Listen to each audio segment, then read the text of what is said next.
ఇంతమంది స్త్రీల ఆవేదన ఏకమై రేపు ఏదైనా అద్భుతం జరగకపోతుందా అని వలువలు విప్పుకున్న సామాజిక విలువలు మళ్లీ ఒంటి నిండా బట్ట కట్టుకుని తమ గౌరవాన్ని కాపాడుకోకపోతాయా అని. వినిపించే కథల ఆత్మీయ శ్రోతలకు సాదర స్వాగతం. ఈనాటి కథ వినిపించే ముందు మహిళా శ్రోతలందరికీ అంతర్జాతీయ మహిళా దినోత్సవ శుభాకాంక్షలు. ఈ సందర్భాన్ని పురస్కరించుకొని ఈరోజు వినిపించే ఒక అడల్ట్స్ ఓన్లీ కథ డాక్టర్ శ్రీమతి కొఠారి వాణి చలపతిరావు గారి కథ ఆక్రోశం.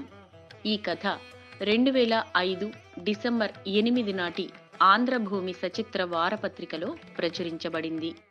రచయిత్రి డాక్టర్ శ్రీమతి కొఠారి వాణి చలపతిరావు గారు ఎంఏ, ఎంఫిల్, పీహెచ్డీ చేశారు.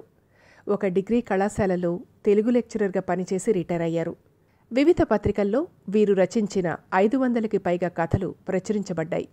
కథావాణి అనే యూట్యూబ్ ఛానల్లో తాను రచించిన 500కు పైగా కథలను సొంత గళంలో వినిపించారు. ఇంకా రాస్తున్నారు, వినిపిస్తున్నారు. ఎన్నో కథలకు అవార్డులు, బహుమతులు వచ్చాయి. అనాదిగా జరుగుతున్న అన్యాయం ఇదిలే, అదేమిటో ఆడదంటే మగవాడికి అలుసులే. అప్పుడు నాకు పట్టుమని 10 ఏళ్లు కూడా లేవు. లడ్డూలా ముద్దుగా బొద్దుగా బావున్నావు, వస్తావా అని మా పక్కింటి నూనూగు మీసాల నూతన యవ్వనుడొకడు అడిగితే, వస్తావా అన్న మాటకు అర్థం తెలియక ఎక్కడికి అని అడిగాను అమాయకంగా. ఎవ్వరూ లేని చోటికి, ఆ తడిక చాటుకి అని అతడంటే, ఎందుకు అని అడిగాను. ఎందుకేమిటి, నిన్ను ముట్టుకోవటానికి, గట్టిగా పట్టుకొని ముద్దు పెట్టుకోవడానికి అన్నాడు పోకిరిగా నవ్వుతూ. అప్పుడు అర్థమైంది అతని ఉద్దేశం నాకు. అంతే, భయమేసి ఒక్క పరుగున ఇంట్లోకి పరిగెత్తాను. వెళ్తూ వెళ్తూ మా అమ్మతో చెప్తానుండు అంటూ చూపుడు వేలుతో బెదిరించాను కూడా. ఆ సంఘటన జరిగినప్పుడు నాకింకా 10 ఏళ్లే అని చెప్పాను కదా. అప్పటికింకా పైటలు కూడా వేసుకోవటం లేదు నేను. 13వ ఏట ఇలా పైట వేసుకున్నానో లేదో అలా పెద్ద మనిషిని అయిపోయి చాప ఎక్కేశాను. సమర్థ స్నానం చేసి బడికెళ్ళడానికని అలా బజారులో కాలు పెట్టానో లేదో అందరి కళ్ళు నా మీదే. అందరి చూపులు నా ఎదురు రొమ్ముల మీద, నా సన్నటి నడుం మీద, నునుపు తేలుతున్న నా బుగ్గల మీదనే. గుచ్చి గుచ్చి చూసేవి ఆ చూపులు, ఆకలిగా చూసేవి. అదను చూసి వేటాడాలన్నట్టు ఆత్రంగా చూసేవి. ఆ చూపులు అసహ్యంగా, ఆ చేష్టలు వికారంగా ఉండేవి. నాకు చాలా ఇబ్బందికరంగా ఉండేది. అడుగు తీసి అడుగు వెయ్యాలంటే భయం వేసేది. ఓ రోజు మా మేనమామ కొడుకు ఒకడు చుట్టమై మా ఇంటికి వచ్చాడు. నువ్వు నా మరదలివి, నేను నీ బావని అంటూ వెకిలి సరసాలు ఆడటం, ఏదో నెపంతో నన్ను ముట్టుకునే ప్రయత్నం చేయటం మొదలుపెట్టాడు. తప్పించుకుని తిరగలేక చచ్చాను. ఓ రోజు అర్ధరాత్రి నా కాలు మీద ఏదో పాకినట్టయితే ఉలిక్కిపడి లేచి కూర్చున్నాను. ఎదురుగా నల్లటి ముఖంలోంచి తెల్లటి పళ్ళు బయటపెట్టి ఇకులిస్తూ ఆ ఎడ్డెగొడ్డు పాదాల వరకు ఉండే నా లంగాను తన మునివేళ్లతో పిక్కల వరకు పైకిలేపాడు. హడిలిపోయాను భయంతో నేను. భయపడకు, నేనే అంటున్న అతన్ని ఒక్క తోపుతో వెనక్కి తోసేసి అమ్మ మంచం దగ్గరికి పరుగు తీశాను. ఏంటే దడుచుకున్నావా, పీడకలు వచ్చిందా అంటున్న అమ్మ పక్కలో దూరేసి అప్పటికి రక్షణ పొందాను. వాడు మా ఇంట్లో ఉన్న ఆ 4 రోజులు తోడేలులా నన్ను వెంటాడాడు. నేను మేకపిల్లలా వణికిపోతూనే తప్పించుకుని తిరిగాను. అమ్మ కొంగు క్షణం కూడా వదిలిపెట్టలేదు. ఏమైందే, ఎందుకలా భయపడుతున్నావు అని అమ్మ అడిగినా విషయం చెప్పడానికి నేను బిడియపడ్డాను. సిగ్గుతో చితికిపోయాను. నా యవ్వనం నాకు వరంలా కాక శాపంలా పట్టి పీడించటం రాను రాను నాకు చికాకు కలిగించడం మొదలుపెట్టింది. ఒక మనిషి ఒక చోటైతే భరించవచ్చు, అంగుళానికి ఒక చోట చూపుల ముళ్ళు, అడుగుకి ఒక చోట పోకిరి వేషాలు. ఇలా అయితే ఎలా భరించటం? బస్ ఎక్కితే మా నాన్న వయసు మగవాడు సైతం నా భుజాలు రాసుకుంటూ పక్క నుంచి వెళ్ళడమే. షాపింగ్కి వెడదామని ఆటో ఎక్కితే ఆటో అతను సైతం పళ్ళి కలిస్తూ అదేలా చూడటమే. చాచా, ఇదేం మగాళ్ళు, ఇదేం కకృతి వ్యవహారం అనుకోని రోజు లేదు. ఆ కకృతికి వరస, వాయి, వయస్సు వంటి భేదభావాలు కూడా ఉండవని మా అక్క మొగుడు నా వంక చూసిన తినేసే చూపులు, తాతగారి వరుస అయ్యే మా దూరపు బంధువకైనా పిల్లా పిల్లా అంటూ నా వెంటబడటం, ఈ అనుభవాలు నాకు చెప్పకనే చెప్పాయి. వీటన్నింటితో నా మనసు మొద్దుబారిపోయింది. ఇంతమంది మగవాళ్ళు తమ ప్రవర్తనతో నా లేత హృదయాన్ని గాయపరిచిన తీరు నా మనస్సును ఓ శిలలా మార్చేసింది. దాంతో వయసులో ఉన్న ఆడపిల్ల అనుభవించే అనుభూతులకి, భావాలకి నేను దూరమయ్యాను. నేను చాలా కోల్పోయాను. అందమైన ఊహలకు, భవిష్యత్తును గురించిన సుందర స్వప్నాలకు, మల్లెలాంటి నవ్వుకు, మురిపించే చిరు సిగ్గులకు అన్నిటికీ దూరమయ్యాను. భయం, భయం, మగవాడంటే భయం, జుగుప్స, సెక్స్ అంటే జుగుప్స, ఇవే ప్రస్తుతం నా మనసులో ఉన్నవి. అదేమిటో ఆడదంటే మగవాడికి అలుసులే. 20 ఏళ్ల వయసు వచ్చి రాగానే అమ్మా నాన్న నాకు సంబంధాలు చూడటం మొదలుపెట్టారు. కులగోత్రాలు, సంప్రదాయాలు, ఆచారాలు, కట్న కానుకలు, జాతకాలు, లగ్న నిశ్చయాలు, వీటన్నిటితో షరామామూలే అన్నట్టు అందరి ఆడపిల్లల్లోగా నా పెళ్ళి జరిగిపోయింది.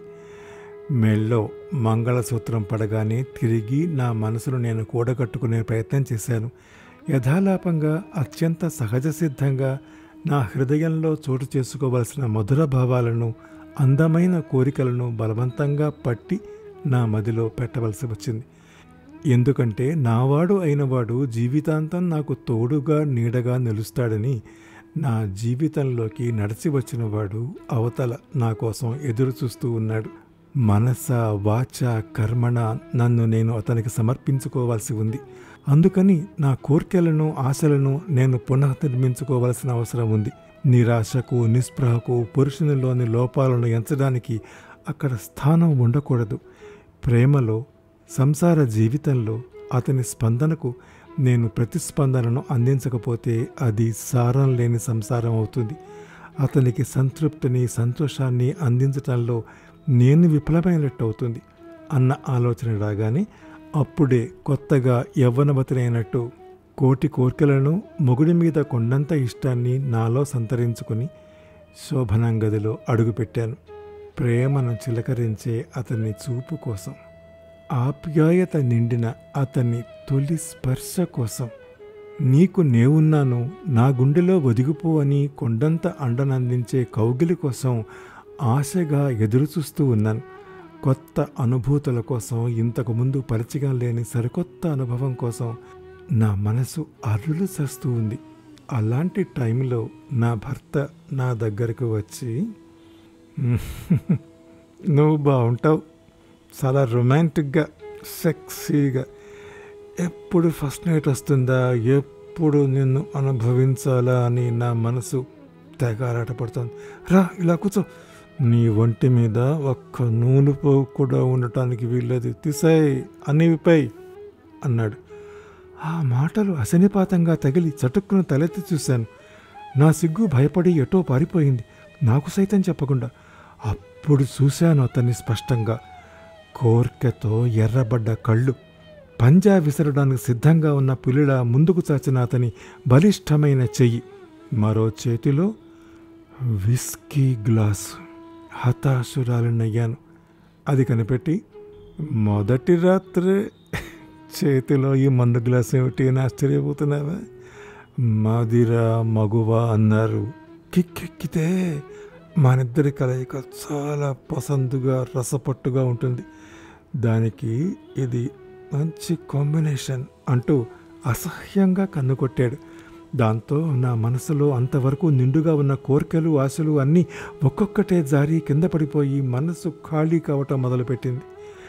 భరించలేని భంగపాటుతో కుప్పకూలిపోయాను. ఇక్కడ ఇదే తంత.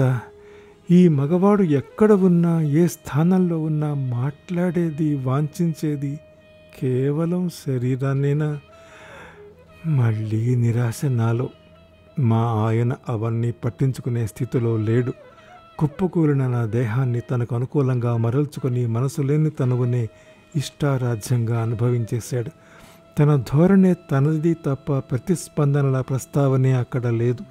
యంత్రంగా మారిపోవడమే తప్ప తప్పని సంసారం ఇది అన్న భావన తప్ప నా మనసు ఎలాంటి అనుభూతులకు లోను కాలేకపోయింది. అప్పుడెప్పుడో యవ్వన తొలి దశలో ఎవరో పోకిరి వెధవ నన్ను వస్తావా అని అడిగిన దానికి అప్పుడు తెలియని అర్థం ఇప్పుడు తెలిసినట్టయింది. అంతే. వాడి మాటల్లోని కోరికకు ఈయన చేతల్లోని కకృతికి నాకు ఆటే తేడా కనిపించలేదు. రొటీన్గా మారిపోయింది జీవితం. చీకటి పడగానే బెడ్రూమ్లోకి వెళ్ళటం, అతని కోరిక తీర్చటం, ఫలితంగా పిల్లల తల్లిని కావడం, వాళ్ళ ఆలనా పాలనలు, మళ్ళీ ఆయన పిలిచినప్పుడు ఆయన పక్కన చేరటం, మెకానికల్ అయిపోయింది జీవితం. అలాగే గడిచిన ఇంతే ఈ జీవితం అని నిరాశ మాత్రమే పడేదాన్ని. అంతటితో ఆగితే అది జీవితం ఎందుకు అవుతుంది? పురుషుణ్ణి సంపూర్ణ స్వరూపం ఆ మాత్రానికే ఎలా అవగతం అవుతుంది?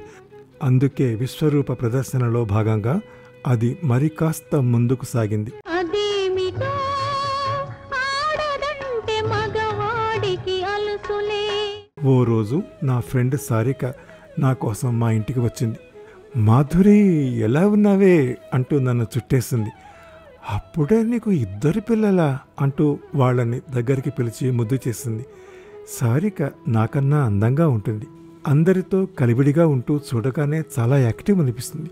30 సంవత్సరాలకు దగ్గర పడుతున్నా ఇంకా పెళ్లి చేసుకోకపోవడంతో సన్నగా, నాజుగ్గా, చెక్కు చెదరని వంపు సుంపలతో ఇంకా అలాగే ఉంది. కాన్పుల మూలాన నేను కాస్త లావయ్యాను. నా అవయవ సౌష్ఠవంలో కొంత మార్పు వచ్చింది. మా ఇంట్లో 2 రోజులుంది సారిక. ఆ 2 రోజులు మా వారి కళ్ళు సారిక మీదనే. మీ ఆయనేంటే అలా తినేసేలా చూస్తాడు అని నిర్మోహమాటంగా అనను కూడా అంది తను. మా పెళ్ళైన 6 నెలలకే మా వారి చూపులు నేను గమనించాను. ఆయన మగబుద్ధి అని మనసులోనే సిరాకు పడటం తప్ప ఏమీ చేయలేకపోయాను. ఆ తర్వాత మరొక్క అడుగు ముందుకేసి మా వారు పరాయి ఆడవాళ్ల అందాలను పొగడటం మొదలుపెట్టారు. టీవీ చూస్తూ యాంకర్ల గురించి, సినిమా నటీమణుల గురించి కూడా ఆయన ఇష్టం వచ్చినట్లు కామెంట్ చేసేవారు.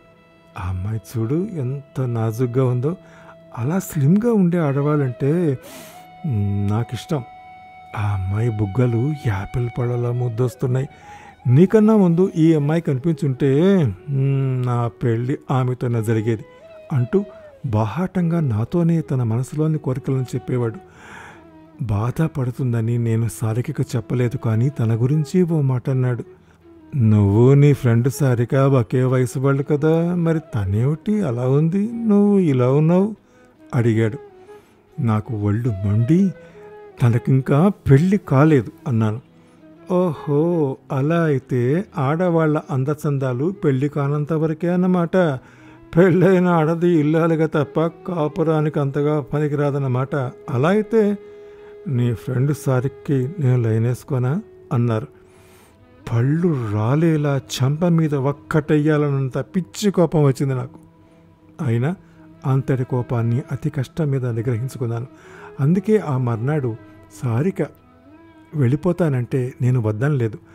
వద్దనన్నది దాని మీద అసూయతో కాదు, మా వారి తూపుల బారి నుంచి దాన్ని రక్షించడానికి. ఈరోజు సారిక వెళ్ళిపోతే రేపు మరో మేనక దొరుకుతుంది మా వారికి.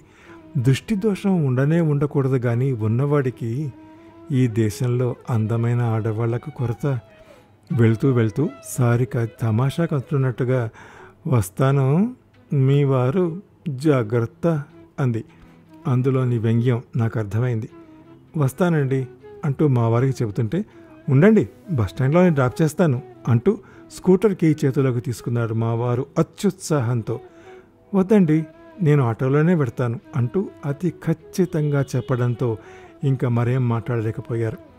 మా పిల్లలిద్దరికీ టాటా చెప్పి, వీళ్ళని తీసుకుని మా ఊరు ఎప్పుడొస్తావే అని అడిగింది సారిక. నువ్వు పెళ్లి చేసుకుని ఓ ఇంటిదాన్ని అయ్యాక అప్పుడు అనబోయి ఆ మాటలు నాకే నచ్చక వాటిని గొంతులోనే అడిచిపెట్టేశాను. చూద్దాం అని మాత్రమే అన్నాను. అదేమిటో ఆడదంటే మగవాడికి అలుసులే. మా అమ్మాయి దీక్ష 2వ క్లాస్ చదువుతోంది. దానికి ఎక్కడ లేని సందేహాలు వస్తుంటాయి. అవన్నీ తెచ్చి నా ముందు పెట్టి సమాధానాలు అడిగి తెలుసుకుంటూ ఉంటుంది. ఓ రోజు స్కూల్ నుంచి వస్తూనే పుస్తకాల బ్యాగు అక్కడ పడేసి, మమ్మీ, మా క్లాస్మేట్ నితిన్ ఈరోజు నాకు ఐ లవ్ యూ అని చెప్పాడు అంటే అర్థం ఏమిటి అడిగింది. ఉలిక్కిపడ్డాను నేను. నా చిన్నతనంలో మా పక్కింటి ఓ పిల్లాడు వస్తావా అని నన్ను అడిగిన నాటి అనుభవం నాకు మళ్ళీ గుర్తుకొచ్చింది. ఇప్పుడు దీనిది తెలిసి తెలియని వయసు కనుక ఇంత అమాయకంగా ఈ విషయం నాకు చెప్పి ఏమిటి అని అడుగుతోంది. అంటే ఏంటో దానికి తెలిసే వయసు వచ్చాక ఏ పోకిరి పిల్లవాడైనా లేచిపోదాం వస్తావా అని అడిగినా నాతో చెప్పడానికి బిడియపడుతుంది, సిగ్గుపడుతుంది. నా చిన్నతనంలో నేను ఎదుర్కొన్న చైల్డ్ అబ్యూజ్ని నా తల్లితో చెప్పి ఆమె రక్షణను పొందడానికి అప్పుడు తరాల అంతరం నాకు అడ్డొచ్చింది. అదే నన్ను పైకి చెప్పుకోలేని మానసిక వేదనకు గురి చేసింది. నా బిడ్డకు ఆ పరిస్థితి రాకూడదు. అన్ని విషయాలు ఇప్పటి నుంచే తనతో నేను ఓపెన్గా చెప్పాలి. మంచి చెడుల విచక్షణ జ్ఞానం, తనను తాను ఎలాంటి పరిస్థితిలోనైనా రక్షించుకోగల ధైర్యం, నేర్పు తనకు నేనే నూరిపోయాలి. ఇలా జరగాలంటే నేను నా బిడ్డతో ఓ ఫ్రెండ్లా మూవ్ కావాలి. నా దగ్గర వాళ్ళకి పూర్తి చనువుని, స్వేచ్ఛను ఇవ్వాలి అనుకున్నాను నేను. ఐ లవ్ యూ అన్న దాని సందేహానికి సమాధానం లాంటి కొన్ని జాగ్రత్తలు చెప్పి దాన్ని అప్రమత్తం చేయాలని నేను అనుకుంటుండగా ధ్రువ స్కూల్ నుంచి వచ్చాడు. వాడు 6వ క్లాస్ చదువుతున్నాడు. వస్తూనే ఎందుకో చిరాగ్గా కనిపించాడు. మమ్మీ, ఈరోజు స్కూల్ నుంచి వచ్చేటప్పుడు బస్ ఎక్కి ఫ్రంట్ సీట్లో కూర్చుంటే అది లేడీస్ సీటు లేలేమని కండక్టర్ నన్ను లేపేశాడు. లేడీస్ ఎందుకు మమ్మీ, బస్సులో సీటు రిజర్వేషను, మగవాళ్ళు మాత్రం నిల్చోవాలి, ఆడవాళ్ళు కూర్చోవాలా అడిగాడు. వాడి ఉక్రోషం నన్ను ఆశ్చర్యపరిచింది. వాడి ఇప్పటి ఈ ప్రశ్నకు నేను సమాధానం చెప్పకపోతే ముందు ముందు ఆడవాళ్ల పట్ల వాడిలో చులకన భావం ఏర్పడే ప్రమాదం ఉంది అన్న ఆలోచన కూడా వచ్చి వాడితో ఇలా అన్నాను. చూడు ధ్రువ, ఆడవాళ్లలో గర్భవతులుంటారు, చంటిపిల్ల తల్లులుంటారు, మరేవేవో ఇబ్బందులున్న వాళ్ళు ఉంటారు. వాళ్ళు ఎక్కువసేపు నిల్చుని ఉండలేరు. అందుకని వాళ్ళ కోసం బస్సులో ఓ 2-3 వరుసలు కేటాయించబడ్డాయి. అలా రిజర్వ్ చేయకపోతే బస్సు మొత్తం సీట్లు మగవాళ్ళే ఆక్రమించుకుంటారు తప్ప ఆడవాళ్ళకి కూర్చోమని సీటు ఇవ్వరు కదా. అలాగే ఓ 3 కాళ్ళ ముసలి తాత తన పక్కన నిలుచుని ఉంటే అతనికి సీటు ఇవ్వకుండా నిలుచోగలిగిన స్త్రీ సైతం అలాగే కూర్చుని ఉండిపోదు అన్న విషయాన్ని కూడా నువ్వు గ్రహించాలి. మరో విషయం, బస్సుల్లో స్త్రీలకే కాదు వికలాంగులకు సీట్ల రిజర్వేషన్ ఉంటుంది అనగానే వాడు మళ్ళీ మాట్లాడలేదు. రిపెంట్ అవుతున్నట్టు ముఖంలో ఆలోచనలు కనిపించాయి. వాడు ఆ రోజు అడిగిన ఆ ప్రశ్న నాకు కర్తవ్యబోధ చేసినట్లయింది.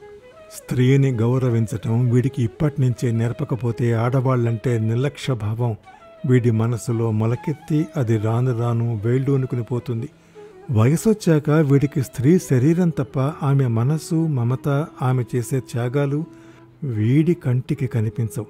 కనుక ఓ మంచి మనిషిగా, ఓ మంచి పౌరుడిగా వీడిని తీర్చిదిద్దాల్సిన బాధ్యత నా మీద ఉంది అనుకోగానే నేను అత్యవసరంగా చేయవలసిన పనులు ఎన్నో అలాగే ఉండిపోయినట్టు నాలో చురుకుదనం అప్పటికప్పుడు ప్రవేశించింది. నా పిల్లల పట్లే కాదు, ఈ సమాజం పట్ల నా బాధ్యత చాలా ఉంది. మగవాని దృక్పథాన్ని మార్చడానికి, ఎదిగే మనసుల్లో ఆరోగ్యవంతమైన ఆలోచనలకు అంకురార్పణ చేయడానికి నేనేదో చెయ్యాలి. ఏం చెయ్యాలి, ఎలా చెయ్యాలి? నాలో తపన ప్రారంభమైంది.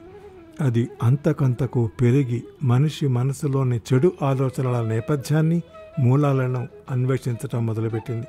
పిల్లల్ని సక్రమంగా పెంచడంలో కుటుంబం బాధ్యత మొదటిదైతే వాళ్ళు ఇంటి గడప దాటి బయట కాలు పెట్టిన తర్వాత వాళ్లకు మంచి మానసిక వాతావరణాన్ని అందించాల్సిన బాధ్యత ఈ వ్యవస్థకు ఉంది. ఎక్కడ పడితే అక్కడ ఈ అసభ్యకర సినిమా పోస్టర్లేమిటి, అసహ్యకరమైన ఆ వ్యాపార ప్రకటనలేమిటి, 4 గోడల మధ్య ధర్మబద్ధంగా గుట్టుగా జరగాల్సిన శృంగారం ఇలా వీధుల పాలు కావటం ఏమిటి? వ్యాపార లాభాల కోసం స్త్రీ ప్రైవేట్ పార్ట్స్ని ప్రకటనల కోసం వాడుకోవటం ఏమిటి? నాడు నేడు ఎప్పుడూ ఇంతే. అప్పుడు స్త్రీని భోగ వస్తువుగా భావించి అంగాంగ వందనలతో శృంగార కావ్యాలు రాయబడ్డాయి. ఇప్పుడు శృంగారం భూతై సినిమా తెర మీద దిగంబర నృత్యం చేస్తోంది. నీతి నియమాలు, కట్టుబాట్లు చిటారుకు మన మిఠాయి పొట్లాలైపోయాయి. స్వార్థాల గుడ్లగూబలు మనిషి మస్తిష్కంలో తలకిందులుగా వెళ్లాడుతూ రాబోయే సంక్షోభాన్ని ముందుగానే సూచిస్తున్నాయి. ఇలాంటి విపత్కర పరిస్థితుల నుంచి నా పిల్లల్ని, ఈ యువతరాన్ని ఎలా కాపాడాలి? మానవతా విలువలు మనిషి మనసులో నుంచి తుడిచిపెట్టుకుని పోకుండా ఎలా దక్కించుకోవాలి? స్త్రీని ఓ భోగ వస్తువుగా, సెక్స్ సింబల్గా కాక సాటి మనిషిగా, మనసున్న మనిషిగా, ఆమె విలువలను, గౌరవాన్ని కాపాడే రోజు అసలు ఎప్పుడైనా వస్తుందా? ఆక్రోశిస్తోంది నా మనసు. గుండె లవిసిపోయేలా ఏడుపు వస్తోంది. ఆ ఏడుపు నా ఒక్కదానిదే కాదు, ప్రతి స్త్రీది. కాకుంటే నేను పైకి ఏడుస్తున్నాను, వాళ్ళు లోపల ఏడుస్తున్నారు. ఈ ఆవేదన మాత్రం అందరిది. కాకుంటే ఓ చిన్ని ఆశ. కారు చీకట్లో దూరంగా ఓ కాంతి కిరణం. శోకం నుంచి శ్లోకం పుట్టినట్టు ఇంతమంది స్త్రీల ఆవేదన ఏకమై రేపు ఏదైనా అద్భుతం జరగకపోతుందా అని, వలువలు విప్పుకున్న సామాజిక విలువలు మళ్లీ ఒంటి నిండా బట్ట కట్టుకుని తమ గౌరవాన్ని కాపాడుకోకపోతాయా అని. అనాదిగా జరుగుతున్న అన్యాయం ఇదిలే, అదేమిటో ఆడదంటే మగవాడికి అలుసులే. ఇంతవరకు మీరు ఆక్రోశం డాక్టర్ శ్రీమతి కొఠారి వాణి చలపతిరావు గారి కథ విన్నారు. వినిపించిన వారు శ్రీ వెంపటి కామేశ్వరరావు. ఈ కథను నేను వినిపించిన తీరు మీకు నచ్చితే లైక్ చేయండి, మీ కాంటాక్ట్స్కి షేర్ చేయండి. మీ అమూల్యమైన అభిప్రాయాన్ని కామెంట్ రూపంలో నాకు తెలియజేయండి. నా వినిపించే కథల ఛానల్కి సబ్స్క్రైబ్ చేసి మీ ఆదరణ, అభిమానం, ప్రోత్సాహం అందించండి. తప్పక అందిస్తారు కదా. నమస్తే.